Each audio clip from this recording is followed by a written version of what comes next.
Olá, seja muito bem-vindo ao meu canal. Aqui é o Thiago Nascimento, advogado, onde eu sempre falo bastante sobre o planejamento patrimonial da família, assuntos envolvendo esse tema, problemas decorrentes de sucessão, inventário, testamento, doação, tudo que envolve questão de herança e como a gente faz para evitar esse grande problema, você encontra por aqui. E hoje eu quero tratar de um tema que causa um certo, como que eu vou dizer isso? Uma certa preocupação. Acho que esse é o termo mais correto. Mas que no final você vai entender que você não precisa se preocupar com isso de maneira alguma. Que tema é esse, Thiago? Muitas pessoas me procuram interessadas sobre saberem como funciona o sistema de holding familiar, os custos envolvidos nisso aqui, como funciona esse trabalho, enfim.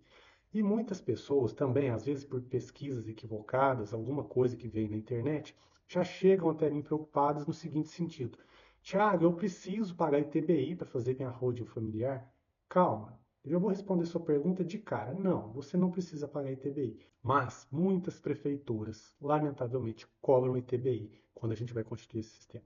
E aqui eu vou te mostrar por que essa cobrança ela é ilegal e como os tribunais têm feito para combater essa ilegalidade. Então vamos lá.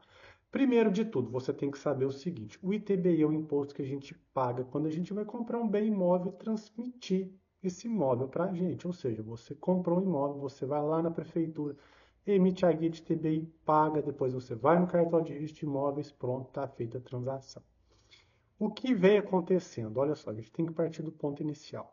A Constituição Federal nos diz o seguinte: quando nós vamos pegar os nossos bens imóveis e levar para dentro de uma pessoa jurídica, que é o que a gente faz com o sistema de holding familiar, nós não pagamos ITBI, salvo se a gente exercer atividade de locação, compra e venda e arrendamento mercantil. Mas quando a gente faz a holding familiar, holding empresarial ou holding rural, o que seja, nós não vamos fazer locação, compra e venda, arrendamento mercantil, nada disso. Se for necessário fazer na família, é no sistema par, está completamente distante da sua holding. Então, assim, você não paga ITBI para fazer sua holding.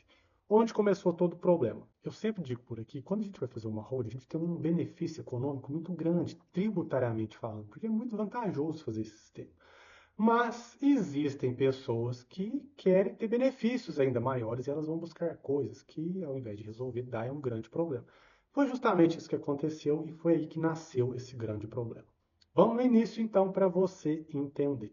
Não vou expor aqui detalhes desse caso, para essa família não ser identificada. Eu só vou dizer para você que esse problema surgiu com o tema 796 do STF e é ele que eu quero ilustrar para você de maneira bem didática. O que aconteceu nesse caso, então? Olha só. Quando a gente pega o patrimônio para fazer uma hold, nós pegamos esse patrimônio pelo valor que consta do lado do seu imposto de renda. Então, por exemplo, você tem uma casa que está lá no seu imposto de renda por R$ 100.000, mas a gente sabe que essa casa vale muito mais que R$ 100.000.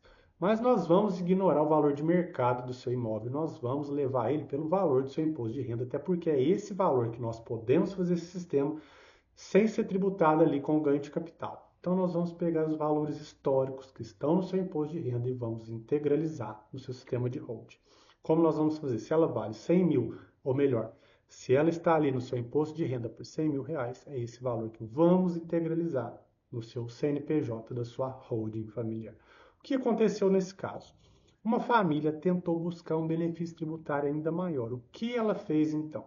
Ao invés de integralizar todo o patrimônio dela, considerando os valores históricos do patrimônio, ela quis inovar. O que ela fez? Olha só, eu vou constituir um sistema de holding aqui, mas o capital dessa holding não vai ser o valor do meu patrimônio, vai ser R$ 20.000.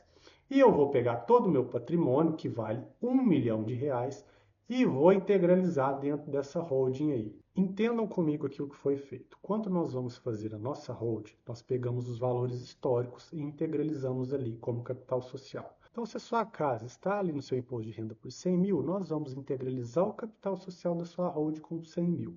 E o que essa família fez onde surgiu todo o problema? Ela fez uma holding com um capital social de R$ 20.000, mas ela pegou o patrimônio de R$ 1 milhão para integralizar esses 20 mil. Ou seja, ela pagou R$ 20.000 com patrimônio de R$ 1 milhão. Está errado isso, Thiago? Não. Direito empresarial, isso é algo completamente comum, completamente normal, totalmente lícito. Mas isso aí deu um grande problema. Por quê? Percebam comigo. Se o capital social dessa empresa é 20 mil reais, mas o patrimônio que pagou esses 20 mil reais para ser integralizado é de 1 milhão, a gente gerou um excesso ali de 980 mil. Isso aí, para o direito empresarial, que não tem nada a ver com a gente, porque aqui eu quero ser didático, vai parar lá na reserva de capital da empresa. Pois bem, essa família realizou essa forma de integralização e depois o que eles vieram fazer? A família foi até a prefeitura pedir a certidão de imunidade do ITBI para quê? Para pegar os bens imóveis e colocar dentro da pessoa jurídica sem ter que pagar o ITBI. Mas aí a prefeitura olhou aquele caso e falou: peraí, tem coisa aqui que não está me cheirando muito bem. Se você tem um capital de 20 mil, mas você vai integralizar ele com 1 milhão, você gerou um excesso de 980. E você, de fato, só está integralizando aqui 20 mil reais. Então, é sobre 20 mil reais que eu vou te dar a imunidade tributária. Sobre 980 mil, eu vou te tributar a título de TBI. A família ficou, é lógico, descontente com isso, levou esse caso até o judiciário e o STF ele entendeu de maneira correta. E o que ele disse? Olha, se você tem um capital social de 20 mil reais e você está integralizando esses 20 mil reais com um excesso, ou seja, com 1 milhão de reais, obviamente a sua imunidade tem que incidir sobre o valor que você está de fato integralizando o capital dessa empresa. Então o município está certo de cobrar de você a diferença, ou seja, se você vai integralizar 20 mil reais e gerar um excesso de 980, esses 980 o município pode cobrar porque você não está integralizando como capital social. Foi isso que o STF entendeu e de maneira muito correta. Mas aí começou um outro grande problema.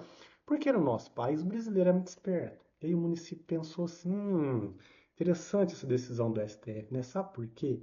Porque eu sei que quando as pessoas vão fazer integralização de bens imóveis, eles levam pelo valor histórico ali essa integralização dentro da pessoa jurídica.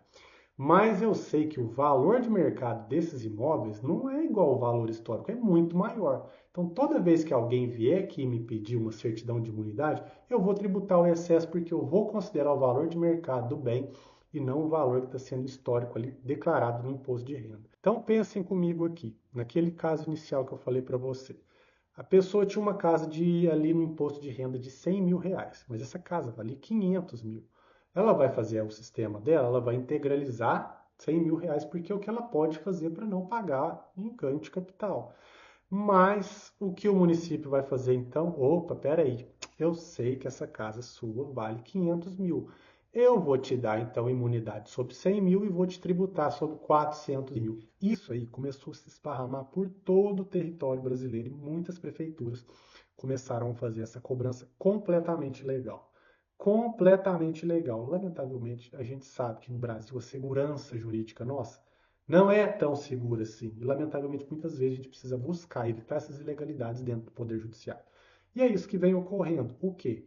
Você tem que ter em mente o seguinte: a prefeitura ela não pode desrespeitar a Constituição Federal. Se a Constituição Federal diz o seguinte: se você vai pegar seus bens imóveis e levar para dentro da sua empresa, você tem imunidade de TBI, salvo se você exercer aquelas atividades que eu mencionei para você, compra e venda, arrendamento e locação, que não é nosso caso. E o que os municípios começaram a fazer? Afrontar diretamente a Constituição Federal. E dentro do nosso direito nós temos princípios basilares, que é o quê? Hierarquia das leis. A Constituição Federal ela está lá em cima. Depois, né, as leis estaduais e as leis municipais. E nunca uma lei municipal ou estadual pode contrariar a legislação da Constituição Federal.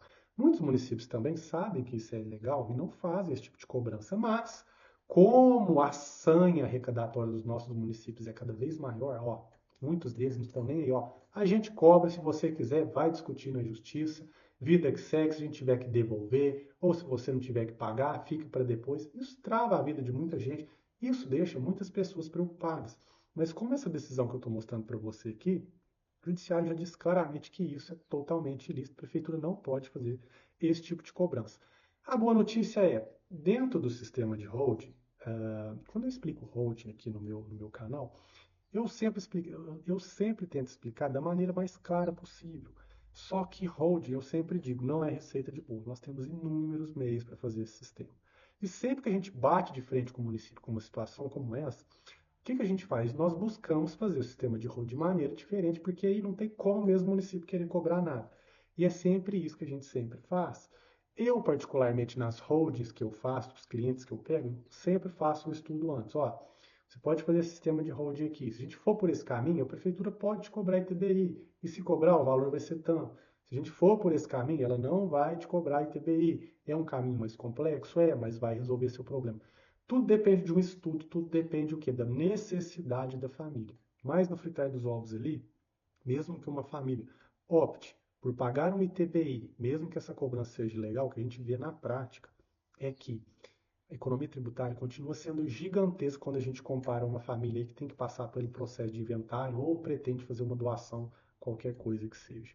Então tenha em mente o seguinte: esse tipo de cobrança de município de ITBI não deve existir. Se você se deparar com um município que faz essa cobrança, saiba que ela é ilegal. Nós temos mecanismos, sem precisar do judiciário, para resolver essa cobrança, mas a boa notícia é que o judiciário também já está combatendo essa ilegalidade. O ruim é que, tá, o judiciário falou que é ilegal. E as pessoas que já pagaram? Quando é que elas vão receber esse dinheiro de volta? Essa que é a parte ruim do nosso assunto. Mas tenha sempre em mente o seguinte: muitas pessoas aí têm muita ideia equivocada sobre o sistema de holding. Nós vemos na internet muitas informações boas, mas a gente vê muita coisa ruim.